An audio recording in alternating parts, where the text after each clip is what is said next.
everybody, and welcome back to another one of those videos where I talk about updates on Dwarf Fortress coming from Toady1 and KitFox, and it's that thing that I mentioned in the last video. It's the Adventure Mode roadmap. It's here. It's out. We can see it. We can look at it. We can read it. It's on Steam. You can go read it yourself. Links in the description, or alternatively, stick around and I'll read it to you.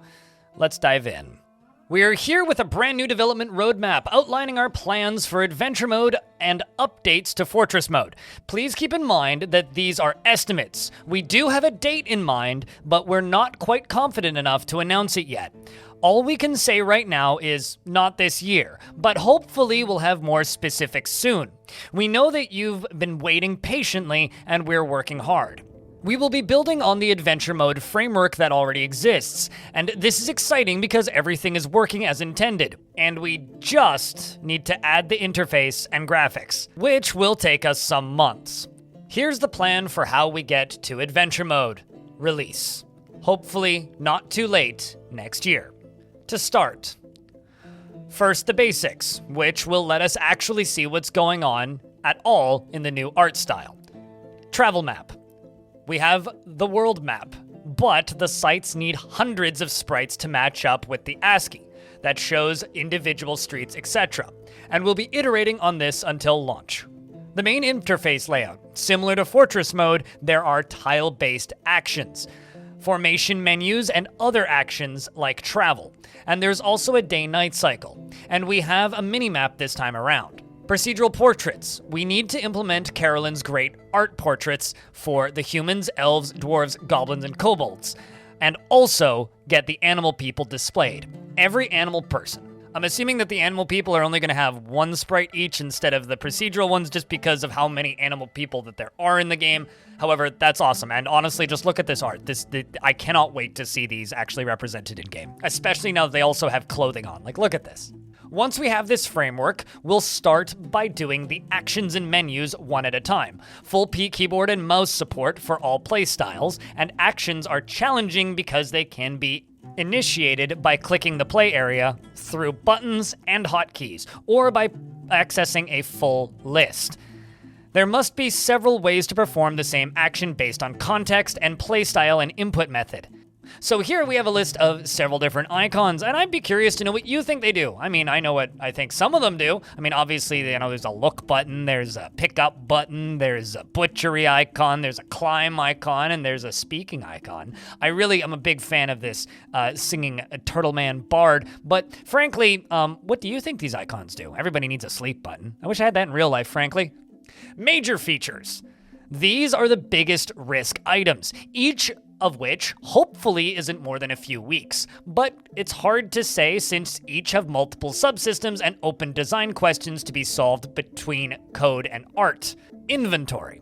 Equipping items and containers are the trickiest parts here. You can wear multiple shirts and nest containers as deep as you like. And the new interface will have to handle this with both keyboard and mouse support. Combat, striking, and wrestling. Wrestling will be a bit of a doozy, as there is a lot of physical and anatomical complexity that we're not sure how to best communicate. Conversations. This includes supporting the current Adventure Mode system of interleaving speech and actions, and having 3 or more participants in conversations. And also the character generator. And you can make and play a whole party in Adventure Mode. And the character creation options are complex. We have to update this system. Honestly, for me, when I was first learning Adventure Mode, the party and character creator was the most daunting portion of it. And more. These are individually much less complicated and risky than the above, but they still have lots of little fiddly bits to keep us busy, such as the status screen, wounds and skills and needs, etc. There is a lot of information about every character, similar to the Dwarf sheets in Fortress Mode. The journal screen, quests and knowledge, and we may integrate this with Legends Mode because they are very similar. I just have to state, if they actually do that, that is extremely exciting.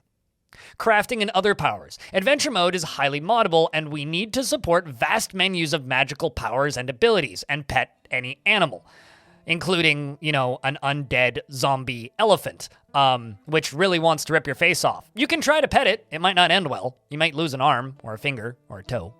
Various small menus and actions and widgets, stealth, movement and tracking and odors, and party controls and combat options, etc., as well as audio integration. The audio engineers are working in parallel with us and will be adding a whole new soundscape for Adventure Mode. Lastly, cabin building wasn't properly feature-rich in the classic Adventure Mode. We'd love to expand on it, but it's definitely more optional to Adventure Mode experience than the above features and systems. We have a new Fortress Mode interface, which will help a lot, but we may need to do it after launch if it becomes too complicated. Lastly, ongoing Fortress work. Work on Fortress Mode will continue in parallel with Adventure Mode. We're reading the bug tracker and also have some context ideas which will complement Adventure Mode as well. More on this later in a future update. So alongside of this lovely roadmap, they also attached this wonderful little FAQ, which I will simply leave on screen while I talk about my thoughts on this whole thing. The last time we got a roadmap this large was in the spring-ish, I think, of 2022, which essentially outlined that they were reaching for a fall release date for Dwarf Fortress, and then Dwarf Fortress was then announced to be releasing on December 1st. So while they did technically slightly miss fall, or the end of fall, I guess December's still fall, the end of fall, it did take a little bit for them to actually get the date out to us. That's just what their target said. So this is stating not this year, but also not late in the year. And I'm gonna take off this Q&A for a second here. So just like pause if you do actually want to read it. But I got this post from KitFox Games in my chat that says, if it was late 2024, we would have said so. As we were asking her about this during stream today. So I just wanted to note that there's been a little bit of extra due diligence here, and so we know it's not late 2024. Currently, if I were a gambling man, which sometimes I can be, although I don't generally gamble in casinos or anything, I will say that if I had to bet, I would say currently they're targeting February, maybe March, but it is kind of hard to say. It certainly won't be out this year, as there's only 2 months left in the year, and right now was a month out, I guess, from when the release date for Fortress Mode was announced a year ago.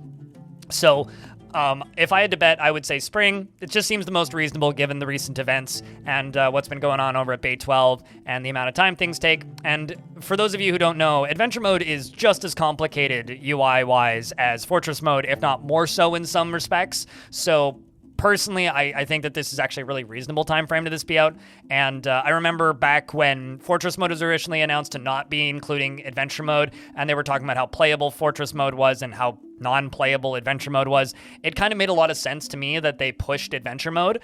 And at this point, looking at it, it does seem like kind of that window of February, March could be reasonable, but I'm really curious to see what future posts show, especially considering we're getting screenshots now of Adventure Mode, meaning updates are probably going to be more regular as things are full steam ahead. If you have a prediction, leave it down beneath this video and let me know what you think.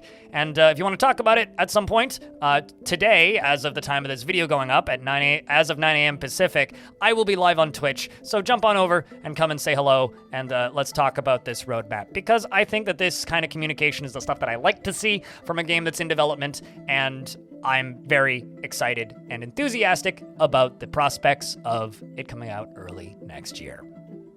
Thank you very much for watching this video. If you would like to support me, as always, you can do that via my Patreon or by simply checking out this YouTube channel. And as always, if you want to find the VODs for my streams, you can find that at the Extras channel, which is my second YouTube channel. Link to that is down in the description. It's Blind Extras. Thank you very much for watching, and hope to see you in the next one.